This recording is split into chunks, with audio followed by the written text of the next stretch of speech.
संस्थेने कार्यक्रम राबवण्यात आज वर्ल्ड फोटोग्राफी डे आहे. तुम्ही उपस्थित आहात, काय अनुभव? सर्वप्रथम जागतिक फोटोग्राफी दिनाच्या खूप खूप शुभेच्छा. आमच्या ठाण्याच्या लोकप्रिय महापौर शर्मिलाताई पिंपळकर, आमचे दिलीप शिंदे जे पत्रकार संघाचे अध्यक्ष आहे, या सर्वांच्या माध्यमातून ठाणे महापालिकेमध्ये आज फोटोग्राफीचं प्रदर्शन ठेवण्यात आलं होतं. आणि गेल्या अनेक वर्षापासून पत्रकारिता आणि फोटोग्राफीमध्ये काम करत असलेले आमचे सगळे सहकारी जे आहेत, फोटोग्राफर मित्र आहेत, पत्रकार मित्र आहेत, त्यांच्या माध्यमातून अतिशय सुंदर प्रदर्शन जे केलं होतं त्याला मी भेट दिली. एकनाथ शिंदे साहेबांनी त्याचा शुभारंभ केला होता. आनंद ह्या गोष्टीचा की ठाण्याच्या जी संस्कृती आणि जी कला आहे ती जिवंत ठेवण्याचं काम हे आमचे पत्रकार मंडळी सगळे करत असतात, फोटोग्राफर करत असतात. अतिशय सुंदर म्हणजे निसर्गरम्य वातावरणातील फोटोग्राफी, एखाद्या फेस्टिवल मधलं फोटोग्राफ, दुष्काळ पडल्यानंतर त्याचा केरळसारख्या ठिकाणी जाऊन केलेला फोटोग्राफ, किंवा आगीचं तांडव असताना त्या ठिकाणी आगीच्या म्हणजे ज्या ठिकाणी अनेक दुर्घटना घडलेल्या असतात त्या ठिकाणची जाऊन केलेली फोटोग्राफी, हे म्हणजे वेगवेगळ्या क्षेत्रामध्ये केलेलं काम आणि फोटोग्राफी हे खरोखर कौतुकास्पद आहे. ठाणे महानगरपालिकेच्या माध्यमातून जे जे काही सहकार्य त्यांना लागतात ते सगळं सहकार्य करण्याची भूमिका ही आमच्या महापौरांनी घेतलेली असल्या कारणानं मी त्यांचंही मनापासून कौतुक करतो. भविष्यामध्ये अजूनही जर काही आवश्यकता लागेल तर ती आवश्यकता पुरवण्याची संधी सुद्धा आम्हाला उपलब्ध होईल याची सुद्धा मी खात्री बाळगतो. आरटीओचा ड्राईव्ह राबवण्यात येणार आहे, कशा पद्धतीने असणार आहे? महाराष्ट्रामध्ये जर व्यवसाय करायचा असेल, महाराष्ट्रामध्ये जर पैसे कमवायचे असतील, महाराष्ट्रामध्ये जर मराठी संस्कृतीला जो अभिजात भाषेचा दर्जा मराठीला दिलेला आहे त्याचं रक्षण करायचं असेल आणि त्याचा मान सन्मान ठेवायचा असेल तरच महाराष्ट्रामध्ये व्यवसाय करता येईल. राज्याचा परिवहन मंत्री ह्या नात्यानं मी 1989चा जो नियम आहे त्या नियमाचं पालन सगळ्या रिक्षा आणि टॅक्सी चालकांनी करावं असं आवाहन केलेलं आहे.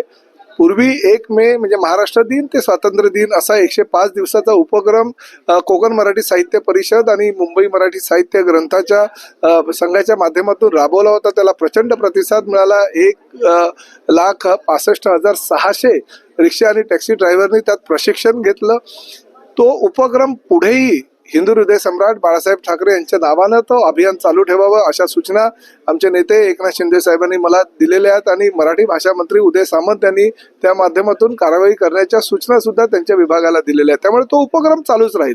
ज्याला अजूनही मराठी शिकायचं असेल, मराठी रिक्षा टॅक्सी चालकांना त्या अभियानाच्या माध्यमातून ते मराठी शिकू शकतात. परंतु शेवटी परिवहन खात्याची ती जबाबदारी नाही. परिवहन खातं हे कायद्याच्या कक्षेमध्ये असून त्या कायद्याच्या कक्षेनुसार कारवाई करणारं हे परिवहन खातं आहे.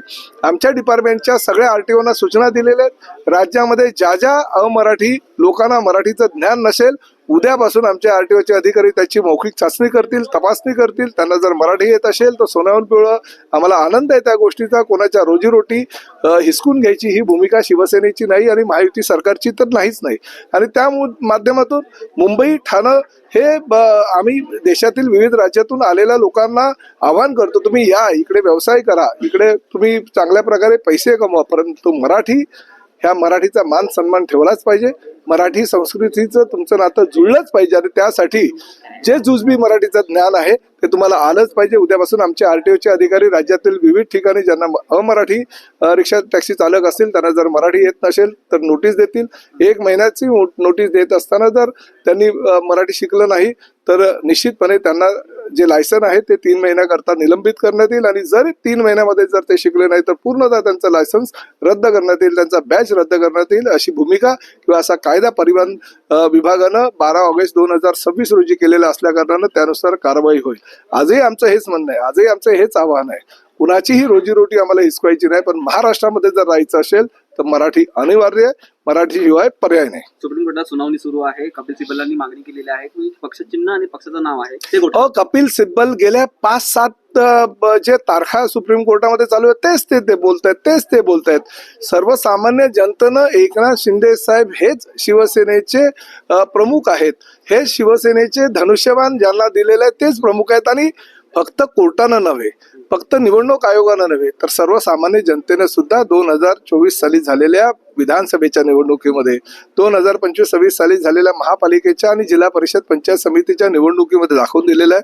एकनाथ शिंदे साहेबांच्या नेतृत्वाच्या खालील शिवसेना पक्षाला प्रचंड प्रतिसाद मिळालेला आहे. जनतेचा कौल, जनतेच्या न्यायालयामध्ये आम्ही यशस्वी झालेलो आहे. त्यामुळे धनुष्यबाणही आमचंच आहे आणि शिवसेना ही 4 अक्षरं जी हिंदू हृदय सम्राट बाळासाहेब ठाकरे यांची आहे, ज्यांचे विचार पुढे एकनाथ शिंदे साहेब घेऊन जात आहेत, हे एकनाथ शिंदे साहेबांच्या नेतृत्वाखाली शिवसेनेचं हे सिद्ध झालेलं आहे. आणि आमची जेव्हा सुनावणीची वेळ येईल तेव्हा आमचे वकील आमची बाजू आमच्या न्यायालयामध्ये मांडतील. पक्षचिन्ह चोरी करून तुम्ही पक्षाचे मालक होऊ शकत नाही असं आदित्य ठाकरे ते जे बोलायचे ते त्यांना बोलू द्या. न्यायालयामध्ये आमची भूमिका आम्ही स्पष्ट करेल आणि जनतेच्या न्यायालयामध्ये आम्ही त्यांच्यापेक्षा काही पटीने पुढे गेलेलो आहोत. सर, पण बाळासाहेब ठाकरेंनी आणलेला धनुष्यबाण गोठवण्याची मागणी कुठेतरी न्यायालयात फार म्हणजे दुःखाची गोष्ट आहे की शिवसेना प्रमुखांचा जो सिम्बॉल होता, शिवसेनेचं जे धनुष्यबाण होतं, ते धनुष्यबाण योग्य प्रकारे त्याचा वापर सर्वसामान्य शिवसैनिकांच्या माध्यमातून एकनाथ शिंदे साहेबांच्या नेतृत्वाखालील शिवसेना करत असताना तो धनुष्यबाण गोठवावा. जे विचार, त्यांचे विचार तर तुम्ही गोठवले होते आतापर्यंत शिवसेना प्रमुखांचे काँग्रेस आणि राष्ट्रवादी बरोबर जाऊन, परंतु आता धनुष्यबाण सुद्धा गोठवतायत. दुःखदायक आणि खेददायक गोष्ट आहे. सर, हिंदी शॉर्ट एग्जीबिशन आप भी मौजूद थे। बहुत मैं हमेशा हमारे सभी पत्रकार और जो प्रेस फोटोग्राफर थे उनका दिल से धन्यवाद देता हूं। बहुत ही अच्छी तरह से उन्होंने ठाणे महानगर पालिका के माध्यम से ये उपक्रम यहाँ पे किया है। आज जागतिक फोटोग्राफी का दिन है, सभी फोटोग्राफर को मैं दिल से धन्यवाद देता हूं और साथ ही में भविष्य में ठाणे महापालिका और सभी पत्रकार और फोटोग्राफर एक बहुत ही अच्छा उपक्रम इस शहर के लिए और इस शहर की जनता के लिए करेंगे। मैं बहुत बहुत शुभकामनाएं देता हूँ। सर, जो है शिवसेना पक्ष और चिन्हों को लेकर काफी सारा विवाद। देखिए, पिछले कई दिनों से हम देख रहे हैं कपिल सिब्बल जी वही बातें दोहरा रहे हैं, वही बातें बोल रहे हैं। आज उनके दूसरे वकीलों ने भी वही बातें की और खेद की बात यह है कि उनके दूसरे वकील जो है उन्होंने अपनी जो बातें हैं वो कोर्ट में कहने के बाद शिवसेना का जो धनुष्यबाण है, जो शिवसेना प्रमुख बाला साहब ठाकरे जी ने जो धनुष्यबाण सिंबल के तौर पे शिवसेना को दिया था, उसे भी नष्ट करने की भाषा की, उसको भी साइड में रखने की भाषा की, हमारे लिए बहुत ही खेदजनक है। शिवसेना प्रमुख के विचार तो कांग्रेस और राष्ट्रवादी के साथ जाके आप वो नष्ट किए थे, आज धनुष्यबाण भी नष्ट करने की भाषा आप कर रही थी, हमारे लिए बहुत ही दुखदायक और खेदजनक ये घटना है। सर, कल से परिवहन एक्शन मोड पे रहने वाला है मराठी। देखिए, महाराष्ट्र में अगर व्यवसाय करना होगा, महाराष्ट्र में अगर पैसा कमाना होगा तो मराठी संस्कृति का आदर करना होगा। मराठी भाषा जो हमारे पंतप्रधान नरेंद्र मोदी जी ने अभिजात भाषा का दर्जा उसको दिया, वो कायम रखने का काम हमारी महाराष्ट्र की ये संस्कृति कर रही है।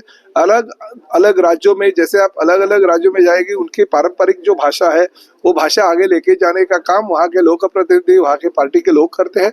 महाराष्ट्र ये हमारा परिवार है। महाराष्ट्र के लोगों को हम यही आह्वान करते कि आप भी ये रिक्शा और टैक्सी चालकों के साथ मराठी में बात कीजिए और खासकर हमारे जो अमराठी भाई है, रिक्शा टैक्सी चलाते हैं, उनको भी आह्वान करते हैं कि देखिए, महाराष्ट्र में हम रोजगार निर्मित करना चाहते हैं, ना कि रोजगार खत्म करने का काम हम करें।